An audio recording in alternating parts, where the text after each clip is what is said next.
ભારતના ગુજરાતમાં આવેલું સોમનાથ મંદિર ભારતના પવિત્ર તીર્થસ્થાનોમાંથી એક છે. દુનિયાભરના લૂંટારાઓએ જે મંદિરને લૂંટવામાં કોઈ જ કસર નહોતી છોડી એ મંદિર એટલે અરબી સમુદ્રના કિનારે વસેલું પવિત્ર જ્યોતિર્લિંગ સોમનાથ મહાદેવનું મંદિર. આજના આ વિડીયોમાં આપણે સોમનાથ મંદિરના ઇતિહાસ વિશે જાણીશું. સોમનાથ મંદિરની સ્થાપના વિશે વાત કરીએ તો આ મંદિરની સ્થાપના ચંદ્રદેવે કરી હતી. પુરાણ કથાઓ અનુસાર ચંદ્રદેવે દક્ષ રાજાની 27 પુત્રીઓ સાથે લગ્ન કર્યા હતા, જેમાંથી રોહિણી તેમની પ્રિય રાણી હતી. રોહિણી પ્રત્યેના પક્ષપાતથી બાકીની પુત્રીઓએ રાજા દક્ષને ફરિયાદ કરી હતી. આથી ક્રોધે ભરાયેલા રાજા દક્ષે ચંદ્રદેવને ગાયબ થવાનો શ્રાપ આપ્યો હતો. હવે શ્રાપમાંથી મુક્ત થવા માટે ચંદ્રદેવને મહાદેવની ધરતીના એવા છેડાથી પૂજા કરવામાં સૂચવ્યું હતું જ્યાંથી સીધી રેખામાં વિના કોઈ અડચણ દક્ષિણ ધ્રુવ આવતો હોય. સમગ્ર પૃથ્વી પર આવું એક જ સ્થળ છે અને એ સ્થળ એટલે હાલનું સોમનાથ મહાદેવનું મંદિર. ચંદ્રદેવે અહીં સોમેશ્વર મહાદેવની આરાધના કરી અને મંદિરની સ્થાપના કરી હતી. આ તપસ્યા કરવાથી ચંદ્રદેવને શ્રાપમાંથી આંશિક રૂપે છુટકારો થયો હતો અને આજે પણ આ મંદિર હજારો વર્ષોથી હિન્દુ ધર્મના પરમ આસ્થાનું કેન્દ્ર ગણાય છે. પ્રાચીન માન્યતાઓ અનુસાર સતયુગમાં સોમરાજે સુવર્ણ મંદિર બંધાવ્યું હતું, ત્રેતા યુગમાં લંકેશ રાવણે ચાંદીનું મંદિર બંધાવ્યું હતું અને દ્વાપર યુગમાં ભગવાન શ્રી કૃષ્ણએ ચંદનના લાકડાથી મંદિરનું નવનિર્માણ કર્યું હતું. આજથી લગભગ 1000 વર્ષ પહેલાં સોમનાથ મહાદેવનું અતિ દિવ્ય અને ભવ્ય મંદિર મોજૂદ હતું. આ મંદિરના 56 સ્તંભો પર સોનું, હીરા અને રત્નો જડેલા હતા. અહીંયા ગંગા નદીનું કાવડ દ્વારા જળ લાવીને દરરોજ અભિષેક કરવામાં આવતું હતું. પૂરા ભારતમાં સોમનાથ પ્રત્યે અતૂટ શ્રદ્ધા હતી. શ્રી સોમનાથનું વૈભવનું કારણ એ હતું કે એ સમયનું અહીંનું બંદર ભારતના વિશ્વ વેપારનું કેન્દ્ર હતું. ઇતિહાસકારોના મતે જૂનું મંદિર ખૂબ જ સમૃદ્ધ હતું. મંદિરના નિભાવ માટે 10,000 ગામો હતા. મહાદેવને અભિષેક કરવા માટે જળ ગંગામાંથી અને કમળ કાશ્મીરમાંથી લાવવામાં આવતું હતું. મંદિરના ગર્ભગૃહમાં લાખો હીરા, ઝવેરાત અને સોનાની મૂર્તિઓ આવેલી હતી અને લગભગ 1000 જેટલા પૂજારીઓ હંમેશા ભગવાનની પૂજામાં મગ્ન રહેતા હતા. સોમનાથ મંદિર ઉપર કયા કયા લૂંટારાઓએ આક્રમણ કર્યું અને કેટલી વખત ખંડિત કરવામાં આવ્યું એ વિશે વિગતવાર જાણીએ. સમય જતાં મૈત્રક વંશ આવ્યો ત્યારે ઈસવીસન 649માં મૈત્રક વંશના રાજાઓ દ્વારા સોમનાથ મંદિરને લૂંટવામાં આવ્યું હતું. આ પછી ઈસવીસન 725માં સિંધના મુસ્લિમ સુબેદાર અલ જુને દ્વારા મંદિર તોડી પાડવામાં આવ્યું હતું.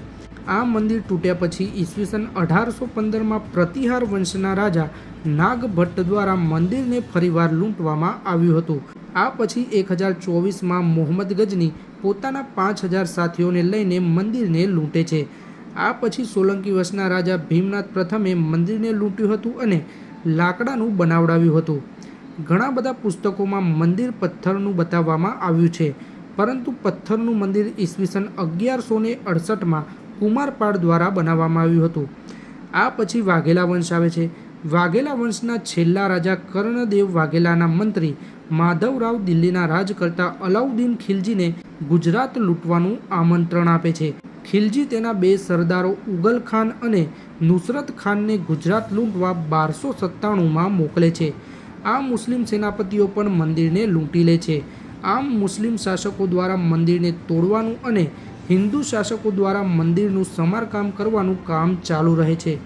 ઈસવીસન 1395માં મુઝફ્ફર શાહ દ્વારા પણ આ મંદિરને લૂંટવામાં આવે છે. આ પછી ઈસવીસન 1413માં તેના પુત્ર અહમદ શાહ દ્વારા પણ આ મંદિરને લૂંટવામાં આવે છે. આ પછી મુગલ સામ્રાજ્યના શાસક ઔરંગઝેબે પણ ઈસવીસન 1665માં સોમનાથ મંદિર પર હુમલો કરે છે અને મંદિરને તોડી નાખે છે. ઔરંગઝેબના મંદિર તોડ્યા પછી આ મંદિર ખંડિત હાલતમાં હોય છે જ્યાં સુધી આપણો દેશ આઝાદ થતો નથી. આપણા દેશના આઝાદ થયા પછી 13 નવેમ્બર 1947ના દિવસે સરદાર વલ્લભભાઈ પટેલ અને અન્ય કાર્યકર્તાઓ સોમનાથ મંદિરની મુલાકાતે જાય છે. મંદિરને આટલી ખરાબ હાલતમાં જોઈને સરદાર પટેલનું હૃદય ધગધગી જાય છે. ત્યારે તેઓ દરિયામાંથી પાણી ઉપાડીને સોમનાથનું ભવ્ય મંદિર ફરીથી બનાવવાની પ્રતિજ્ઞા લે છે અને મંદિર બનાવવાનું કાર્ય શરૂ થાય છે. સરદાર પટેલના બાદ આ મંદિરનું કાર્ય કનૈયાલાલ મુનશી દ્વારા સંભાળવામાં આવે છે. ઈસવીસન 1950ના રોજ રાજા દિગ્વિજયસિંહે મંદિરની પ્રથમ આધારશિલા મૂકી હતી અને 11 મે 1951ના રોજ ભારતના પ્રથમ રાષ્ટ્રપતિ ડૉક્ટર રાજેન્દ્ર પ્રસાદ દ્વારા શિવલિંગની સ્થાપના કરવામાં આવી હતી. ઈસવીસન 1970માં જામનગરની રાજમાતા દ્વારા તેમના પતિ દિગ્વિજયસિંહની યાદમાં દિગ્વિજય દ્વારની સ્થાપના કરવામાં આવી હતી અને આ ભવ્ય મંદિર બનાવવાનું સપનું સરદાર પટેલે જોયું હોવાથી મંદિરની બહાર સરદાર પટેલની પ્રતિમા પણ બનાવવામાં આવી છે. આ મંદિરની પરિકલ્પના પ્રાચીન મંદિર નિર્માણકાર પ્રભાશંકર સોમપુરાએ કરી છે. આ મંદિરની ઊંચાઈ 155 ફીટની છે. ગર્ભગૃહમાં 1 માળ અને શિખરના ભાગ સુધી 7 માળ છે.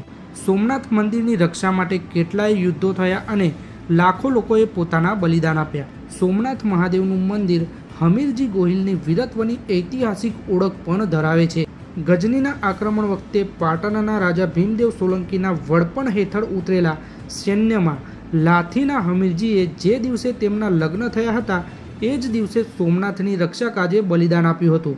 સોમનાથમાં શ્રી હમીરજી ગોહિલ અને શ્રી વેગડા ભીલના બલિદાનની નિશાનીઓ આજે પણ જોવા મળે છે. અહીંયા એક સ્તંભ આવેલો છે જ્યાં લખેલું છે કે આ જગ્યાથી દક્ષિણ ધ્રુવ સુધી કોઈ જ જમીન નથી આવતી. સોમનાથ મંદિરમાં આરતીનો ટાઈમ સવારે 7 વાગે, બપોરે 12 વાગે અને સાંજે 7 વાગ્યાનો છે અને દર્શનનો સમય સવારે 6 થી રાત્રે 9:30 વાગ્યા સુધીનો હોય છે. આ દિવ્ય જ્યોતિર્લિંગના દર્શન કરવા દુનિયાભરમાંથી લોકો આવે છે અને ભગવાન ભોળાનાથ દરેકની મનોકામના પૂર્ણ પણ કરે છે. તો મિત્રો, આ માહિતી તમને સારી લાગી હોય તો વિડીયો વધુમાં વધુ શેર કરી દેજો.